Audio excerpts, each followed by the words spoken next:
vamos a desarrollar esa información. El día de ayer a las 9:30 de la noche se reportó un incendio dentro de este centro de diagnóstico y rehabilitación juvenil en Maranguita.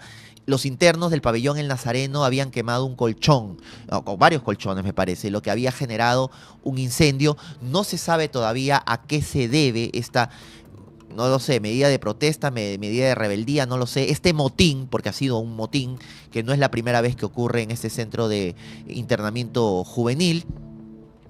Afortunadamente el incendio fue controlado, pero una persona, justamente uno de los custodios del personal de seguridad que resguardaba este pabellón, es el pabellón El Nazareno, resultó herido por un objeto contundente. Al parecer le golpearon la cabeza y tuvo que ser llevado a un centro hospitalario para ser atendido. Afortunadamente ninguno de los muchachos, de los internos, resultó herido. Lo que ha indicado este centro de rehabilitación juvenil es que la situación aparentemente ya está controlada. Los muchachos, que era lo que más le preocupaba a los padres de familia definitivamente, han indicado que están bajo custodia, que están bien, que están bajo estricta vigilancia. Pero eso nos llama también, ahí tenemos justamente las imágenes de esta mañana, es Daniel, ¿no? ¿Es de esta mañana? No, sí. Esas son las imágenes de ayer. De ayer, por la perdón, noche. como veía clarito. De ayer. Claro, llegó la ambulancia y todo esto. Los padres de familia, obviamente, fueron hasta este centro de reclusión, que ha tenido muchísimos problemas ya hace bastante tiempo. Como sabemos, los penales, los centros de rehabilitación, por decirlo así, que es el ideal, no solamente de los penales, sino de los centros de rehabilitación y diagnóstico juvenil, lo que buscan es la reinserción social. Ya varios exdirectores de Maranguita han dicho que esto no funciona. En el argot, bueno, no va a ser en el argot, en el coloquio, se dice que Maranguita es una escuela del crimen. Así se dice, es un facto. Lo dice la gente, lo dicen los vecinos, por estos constantes motines que hay y por la poca capacidad que tiene del Estado de aplicar realmente en este centro de rehabilitación juvenil la reinserción social. No lo digo yo, no lo decimos nosotros. Lo han dicho exdirectores incluso de Maranguita, es decir, que conocen la realidad dentro de este centro de rehabilitación juvenil y que se han dado cuenta que lamentablemente el plan o el eje del Estado que busca la reinserción de estos muchachos no está funcionando, ya sea por sobrepoblación, ya sea por una mala aplicación de la norma. Solamente como dato, y es un facto, hay 700 internos en Maranguita, un poco más de 700 internos, al menos hasta marzo del año pasado.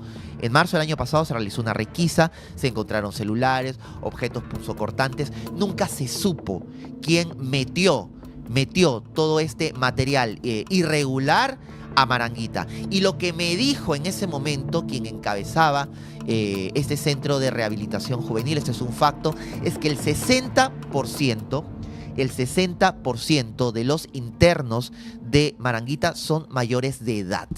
Entonces yo le preguntaba, ¿qué hace un hombre? ¿Y qué edad tenía? Además le preguntaba, ¿y qué edad tiene la persona con mayor edad que esté recluida en Maranguita? Perdón, 26 años. ¿Qué hace, digo yo? Sí, Daniel, 26 años. ¿Qué hace un hombre, un adulto de 26 años conviviendo con adolescentes de 14, de 15, de 16 No puede años? ser eso, ¿no? La norma, lo que me dijeron, ¿cómo está Joana? Y está Joana Castro aquí con nosotros, se ha unido. Joana Castro, que nos va a acompañar para no quedarme sin voz. Sí. ¿Qué está pasando aquí? Lo que estábamos hablando, lo de Maranguita. Ya, que ok. Maranguita. Y justamente yo preguntaba eso. ¿Cómo es posible que un hombre de 26 años pueda convivir? Estamos hablando de un ejemplo, pueden haber muchos más internos de esa edad, con muchachos de 15, 16 años. Bueno, lo que me indicaron en ese momento en Maranguita era que estaban en pabellones distintos, obviamente, por las diferencias de edades y por el tipo de infracciones que habían cometido. Pero que la norma indicaba que, por ejemplo, si un muchacho de 17 años, a portas de cumplir 18, es sancionado por haber cometido una infracción, porque ellos no son delincuentes, son infractores, y esta sanción es la máxima, estamos hablando de 10 años, es lo máximo que puede estar un menor de edad, entre comillas, internado, pues esta persona se queda en Maranguita. No es que cumple los 18 años y lo pasan a un penal. Se queda en Maranguita hasta cumplir su sanción. O sea, si tú tienes 17 años y te sancionan 10 años, te quedas en Maranguita hasta casi los 30 años de edad. O sea, eso a mí me parece un gran vacío en la norma, que llamaba muchísimo la atención también a los directores y siempre ha llamado muchísimo la atención de quien era en ese momento viceministro de Justicia, el viceministro Alcántara creo que ese era su apellido y que luego se convirtió en ministro de Justicia por un breve tiempo, que había que modificar el tema de la norma. No sé qué piensas tú, Iván, o sea, un chico de 27 años. Claro. O sea, estoy seguro, casi seguro que quienes han encabezado este motín han sido mayores de edad. Sí, es muy probable en realidad, ¿no? Porque, a ver, escuchaba más temprano también a la mamá de uno de los internos decir, no sé si estabas hablando de la misma declaración, pero ella decía, ¿no? Mi hijo ha sido traído desde región, no recuerdo en esos momentos la región, pero que había sido traído desde otro punto de nuestro país y estaba en Maranguita. Y decía, claro, pobre, porque él no tiene las infracciones que tienen los demás.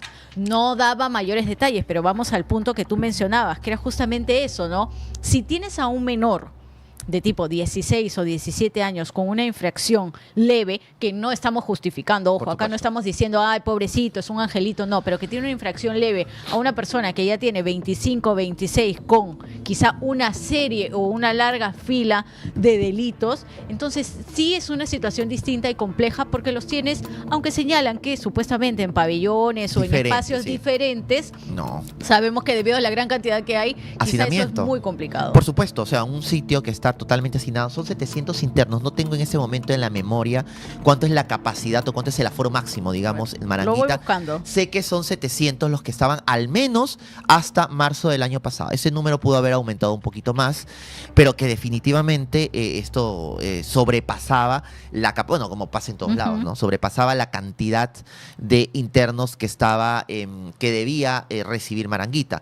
Ahora, no solamente hay el problema del hacinamiento, justo tengo aquí el nombre de Cristian Solano. Él es un ex director de Maranguita y él dice, Maranguita es una escuela del crimen, lamentablemente, por la falta de, por lo difícil que es aplicar repito, este sistema penitenciario de rehabilitación de jóvenes, por la cantidad de gente que está en Maranguita y por los pocos profesionales que lamentablemente se puede contratar, convierte pues obviamente en este centro de rehabilitación, no en un lugar donde los chicos se van a reinsertar, donde van a reencontrarse con la sociedad, donde se van a corregir, sino en realidad en un sitio donde van a especializarse en estas infracciones que han cometido. Es la realidad, es lamentable, no es la primera vez que expertos o personas que conocen la realidad de Maranguita lo dicen, y a esto se suma el malestar de los vecinos. Eso, obviamente. Estaba pensando en eso también. ¿Cuántas veces, a ver, a mí me ha tocado también cubrir intentos de motín, de amagos, porque son este tipo de situaciones las que generan, digamos, el caos para que se puedan dar escapes, y lo que encontramos son siempre un montón de vecinos hacia esa zona de San Miguel quejándose, ¿no? Toda la vida es lo mismo, y ese es un punto donde casi todos están con las rejas, las ventanas, es decir, han ejercido unos mayores niveles de seguridad, han tenido que pagar también por vigilancia extra porque no se sienten seguros, porque además los separan un par de metros nada más. Es verdad, una vía una vía de 4 carriles hacia la avenida La Paz, si no me equivoco, claro, La Paz es lo que divide la que zona es una residencial. avenida sumamente larga, pero tú, a ver, ¿te imaginas vivir frente a un lugar en el cual ya la historia te dice que se dan constantes, digamos, escapes o intentos de escape? No te da la tranquilidad, menos en el contexto actual. No, claro que no. O sea, yo comprendo totalmente y apoyo totalmente a los vecinos de San Miguel. No se trata tampoco de satanizar a estos muchachos porque al final han cometido un error. No son infractores. Pero si confiaras, digamos, en las autoridades o en los niveles de seguridad que puede tener un centro, en este caso para juveniles, no te deberías sentir intranquilo. Deberías simplemente mencionarlo como, a ver, hasta una referencia, ¿no? Para poder hacer una ubicación rápida de tu casa sin que esto signifique un riesgo. Bueno, sí, ¿no? Siempre estamos en riesgo, siempre estamos en búsqueda de medidas de seguridad. Yo estaría intranquilo, obviamente, creo yo, si viviera frente a un centro como Maranguita, por los antecedentes que tiene. Ojo, ahora, estaba revisando también lo que decían expertos, criminólogos, exdirectores, y yo no sabía que Maranguita dice que no es de por sí ese local un centro de reclusión, es una adaptación, o sea, ¿cómo se dice? Se ha acomodado este centro, esta sede, para que funcione como un centro de rehabilitación, pero en realidad ahí no debería. Primero que la ubicación es pésima, no puedes colocar un centro así frente a una zona residencial. Creo que en ninguna parte del mundo pasa eso. Bueno, tienes una salida hacia la avenida principal a un par de metros nada más, la avenida Brasil, tienes otra salida muy rápida hacia la Costanera, que digamos son vías... a ver, si lo miramos... Por donde puedes escapar. Si lo miramos de escape, son vías rápidas de escape, sobre todo la Costanera, y son vías muy congestionadas en determinado momento, ¿no? Del día, en horas punta, en horas pico, circulan vehículos privados, de transporte público también. Sí. Entonces es complejo. Mira lo que nos dice Nancy, el problema es la ley. Los juzgamos como menores y cuando llegan a su mayoría deben ir a un penal de mayores, como se hace en muchos países. El problema es la ley, lo juzga como... Y esto nos llama, y lamentablemente, este tipo de situaciones ponen en la palestra lo que hablábamos ayer, este proyecto que buscaba justamente que estos muchachos, a partir, me parece, de los 16 y 17 años sí, ya no sean inimputables, porque ya seguramente los factonatos lo saben, pero hay que recordarlo, un menor de edad jamás va a cometer un delito, comete una infracción. Y ante la ola de asesinatos que se desataron en nuestro país, cuyos protagonistas eran menores de edad, que fueron captados por estas bandas criminales para matar con la licencia de que son inimputables, es decir, que la ley no los puede perseguir, o si los persigue los chapan, pero no los mandan a un penal. Se presentó este proyecto, creo que fue aprobado, ¿no? ¿En qué quedó? Ha quedado en el limbo. En el limbo. Ha quedado en el limbo, justamente. Porque además el Congreso tiene un montón de cosas que ver y en su inicio, si bien es cierto, tenía una gran aprobación de algunos congresistas. Cuando tú levantabas micrófonos, sí te debe haber pasado, Sí, claro. porque yo estaba revisando distintos medios y encontraba que una gran mayoría de personas decía sí, se les debe juzgar efectivamente ya como adultos, porque además el contexto lamentablemente de extorsión y de delincuencia en nuestro país ha encontrado un nicho en estos adolescentes, ya sea por vacío de hogar o en todo caso necesidad económica, en las cuales los están captando y les están diciendo, bueno, ya, ¿cuál es tu papel o cuál es tu función aquí? Dejar esta carta amenazante, poner este artefacto explosivo y luego te retiras. Y claro, para ellos lamentablemente les parece muy fácil eso y lo toman. También, no digo inocentes, pero sí digo fácil dentro del contexto también, de la Johanna, banda. puede ser también, no sé, y repito, yo no quiero justificar, por favor, porque angelitos no son. O sea, un chico de 16 años que comete estas inconductas, estas infracciones, no es un angelito. Pero imagino que también, no sé, por la inmadurez que puedan tener en su cabeza, ¿no? Estamos hablando de chicos de 15 años y todo eso, quizás no ven la magnitud que sus actos pueden traer. O sea, yo dejo una carta extorsiva, dejo una nota nomás, pues, ¿no? Pero no saben que eso es una cadena, que forman parte en realidad de una cadena delictiva que puede devenir en su momento en el asesinato de una persona. Porque a ti te contratan de 15 años, oye, anda, déjale esta nota extorsiva a este comerciante. Vas, lo dejas. A la siguiente, vuélvele a dejar una nota. Vuélvele a dejar 3 veces. Y a la siguiente vez el sicario va y lo mata. O sea, tú has participado. Claro, por eso digo, ha sido parte de la cadena. De la cadena, pero quizás no lo ve o no lo nota o no lo siente como así. Algo tan grave. Claro, no, yo le dejé la nota, yo no lo maté, pero o sea, te das cuenta. Bueno, hemos tenido también casos de alumnos en sus colegios que han empezado a dejar cartas extorsivas a sus profesores para que simplemente los pasen de año. ¿Te imaginas? Tercero, cuarto de secundaria, que los han encontrado en el baño con notas como eso. Entonces, claro, ahí sí yo también te apoyo y voy en tu misma línea, como se dice, te la compro cuando dices que no son angelitos. No, saben perfectamente lo que hacen. Lo que hacen. Hay una persona, en este tema de lo del motín de Maranguita, hay una persona herida que es un trabajador del INPE, pero también hay un recluso. ¿Herido hay un recluso? Sí, también. O sea, ¿Qué tiene, pero no tengo mayores detalles, pero me da la impresión que, digamos, en cuanto a gravedad no es lo mismo porque son ellos o quizá él. No ya vamos se supiera a jugarlo también. En este momento, claro, ya se que ha estado o podría haber estado involucrado directamente o indirectamente. A veces por estar en el lugar claro. Que, a ver, que intentas mirar porque no podemos juzgarlo en este momento y decir, sí, ha sido parte de, ¿no? Y le cayó por ahí algo. Claro. Ha estado en el lugar incorrecto, a la hora incorrecta, en el momento incorrecto. Pues, ¿no? Bueno, están recluidos. Va a haber hoy un plantón a las 9 de la mañana, me parece que me dijeron, de los papás, ¿no? Porque, claro, los papás están preocupados porque hay muy poco flujo de información a esta hora de la mañana. Eso sí está mal. Claro, sí está mal porque deberían ser absolutamente transparentes. Lo único que ha dicho los encargados o la dirección de Maranguita es que todo está controlado y los muchachos, o sea, los internos, están debidamente custodiados y a buen recaudo. O sea, ya la tormenta pasó. Sin embargo, obviamente, como padre de familia, tú no te vas a calmar, no te vas a tranquilizar hasta que alguien te diga, sí, tu hijo fulanito de tal está bien.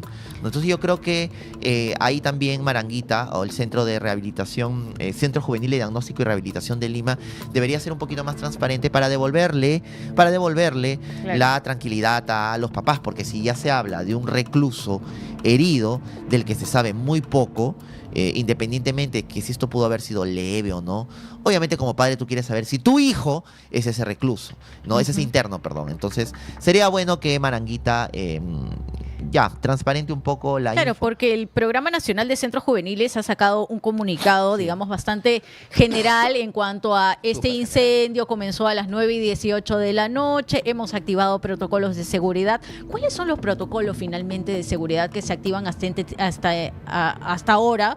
Yo no los conozco exactamente, no son, digamos, de conocimiento público. No. ¿Qué se hace? Porque intentos de amago se han dado constantemente. Y luego, claro, tenemos salidas de algunos jóvenes, de algunos juveniles, amarrando ropas, consiguiendo sogas. oye. ¿Cómo ingresaron finalmente, por ejemplo, Ay, sogas? esa es la gran pregunta. Una serie de preguntas. Esa es la gran pregunta que siempre nos hacemos. ¿Cómo bueno, ingresaron? Tú sabes que el es año muy pas- general. ¿Sabes que el año pasado cuando hicieron la redada, ingresaron pues a Maranguita a hacer su intervención? Oye, encontraron unos celulares, yo nunca en mi vida los había visto, o sea, recién en una cárcel, bueno, en una cárcel no, en un centro de diagnóstico y rehabilitación juvenil. Celulares, Joana, de este tamaño. Mucho más pequeños que los celulares pequeños en su época. ¿Te acuerdas que antes los celulares han ido creciendo conforme pasan los años? Claro. Antes, ¿te acuerdas que usábamos celulares pequeñitos? ¿no? Pequeñitos, los celulares para llamadas, ¿no? Que No. luego le empezaron a decir los celulares chanchitos. Los chanchitos, claro, Ya, exacto. para- Pero ya, un chanchito es más o menos de este ¿No has tamaño. tenido tú un chanchito en Sí algún tuve mi momento? chanchito, Ya. mi primer celular fue un chanchito, pero, o sea, estoy hablando de cuando tuve 18 años, pues un celular chanchito me refiero a que en ese entonces las funciones básicas, ¿no? Pero no, Joana, estos celulares eran así, o sea, era una cosa así, chiquitita. ¿Qué creados? No sé. Chinos que habían claro. comprado, ya, eso para qué y que esos celulares habían sido adquiridos o que se utilizaban en el AMPA para meterlos a las cárceles. O sea, esos celulares chinos se crearon para poder meterlos a lugares donde no se permiten los celulares. Así, chiquititos, 6 de ellos creo que incautaron en Maranguita. ¿Cómo metieron eso a Maranguita? Además de... Y es más, y la gran pregunta era, ¿y por qué tienen celulares los chicos de Maranguita? ¿A quién quieren llamar? Ujú. Tengo entendido yo que dentro de las políticas de reinserción social de Maranguita no es igual que en una cárcel, digamos que el contacto que tú tienes con el exterior es mucho más estricto. Creo que ahí tienes un poco más de facilidades para comunicarte con tu familia. Bueno, eres un menor de edad. Claro, porque pues, eres ¿no? un menor de edad. Eres un Ajá. menor de edad. Entonces, si tienes la facilidad de poder comunicarte con tu mamá, tu papá, ¿qué diablos haces tú con un celular tan chiquito? ¿Para qué? Esa era la gran pregunta. ¿Para qué meten ese tipo de celulares a Maranguita? ¿Qué van a hacer los internos con ese Ay, tipo mira, de qué celulares? lindo. Jesús Fernández dice, saludos desde Arequipa. El programa... Qué malos. Pero subió de categoría. ¡Qué malo eres! ¿Qué quieres decir? ¿Que con Paloma acá qué cosa? Bueno, dicho usted de paso. Daniel, defiende la Paloma. Palomita, muchas gracias. De verdad, el programa sí ha subido de categoría. Gracias a Joana Es Castro. mal en lugar de... Oye, De verdad, ¿qué dejen su like. pasas? Si quieren seguir viendo a Joana Castro, dejen su like. Si llegamos a 50 likes, Joana Castro va a venir toda la temporada. Que toda Pero la dejen temporada pero dejen su like. Todo el verano, todo el verano. comprometida de que en público. No, Paloma se va a recuperar. Sí, se va a Tómate recuperar. tu tiempo, Paloma. Sí, yo más bien estoy ya bueno, ya, vamos. Dice, dejen que invadan todo, dice Raúl Enrique. Raúl Enrique, que incendien todo, dice, para que aprendan que ellos están presos por delincuentes, no por personas tranquilas. Ya, esa es una posición muy extrema. Yo entiendo la molestia de este ciudadano, pero claro, no. Solamente les recuerdo, ¿no? Que de acuerdo a lo que dice la norma, lo que dice la ley, mientras eres menor de edad no eres delincuente, no cometes delitos. O sea, puedes matar y es una infracción. Qué horrible, ¿no? Qué feo, ¿no? Qué horrible, Yo creo porque que deberían- además, ¿cuántos casos a nivel mundial, y si miramos, por ejemplo, Estados Unidos, involucran a menores de edad en actos delictivos? Llamémosle, ingresar con pistolas, cuchillos, claro, a colegios. es horrible, claro. No tenemos la policía de Estados Unidos, y de acá no es por bajarle la categoría a la policía, no, pero, a ver, los menores de edad involucrados en temas delincuenciales hay en todo el mundo. Ah, sí, Lo claro. que sucede es que las normas o el nivel de ingreso para ellos es distinto. Es distinto. Una reducción, por ejemplo, así sea un menor de edad en Estados Unidos, es diferente en ese país que lo que sucede en nuestro país. Claro, ahora, Totalmente la distinto. realidad de Estados Unidos es otra. Yo siento que Estados Unidos es mucho más violento que nosotros. Bueno, o el sea, tema de armas en de general armas, el es- control de armas muy es escandaloso. Oye, yo tengo algunos amigos que viven allá y me dicen que en las escuelas, así como nosotros hacemos simulacros de sismos, Ujú. ¿no? Porque es algo que usualmente pasa, allá hacen simulacros de tiroteos. ¿Qué hacer si hay un tiroteo en tu colegio? O sea, creces con esa... No, claro, que es necesario. Que es necesario por los casos que se han presentado de chibolos locos, ¿no? Que entran a las escuelas a disparar y matan a todo el mundo. Entonces, es necesario, obviamente, que la población estudiantil esté preparada frente a una situación como esta. Pero yo digo, ¿cómo le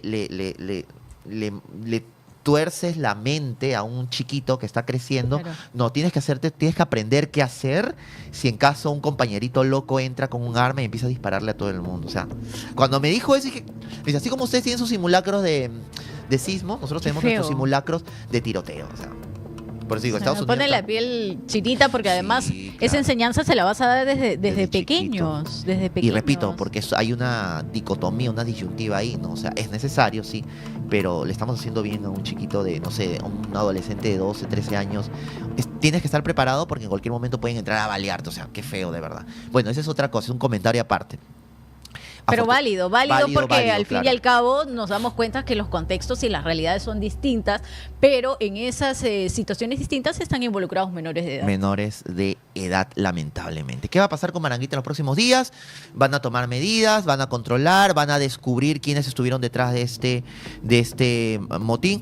Yo creo que con el paso, depende cómo se desarrollen los hechos hoy, va a regresar otra vez a la discusión este tema, este proyecto para que los chicos de... Bueno, y en media hora los papás, ¿no? Van a ir, Fuera sí. de Maranguita, vamos a ver qué información finalmente a ellos les dicen, qué información se hace pública respecto a este joven que ha resultado herido, si sus heridas son realmente de consideración o no, cuál es la condición también del trabajador del Instituto Nacional Penitenciario, del INPE, que se debería tener mayores detalles, y además qué tipo de ingreso también pueden tener ellos. Me refiero a ingreso a, claro, cuando hay ya una información de un amago de incendio, cuáles son los protocolos, más allá de que lleguen los bomberos y la policía, cómo actúan y a qué nivel de fuerza también pueden llegar.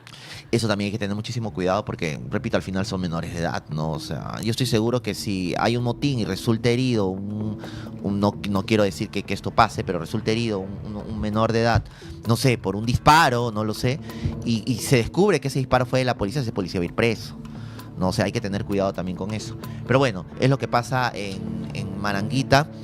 Ojalá que la calma vuelva hoy, que esto haya sido, bueno, uno de los tantos motines que hay, que finalmente se controle la situación, que se recuperen los heridos, ¿no? Y que se descubra a los responsables, ¿no? Y que se sancione o se tomen las medidas para que esto ya no pase otra vez, pues, ¿no?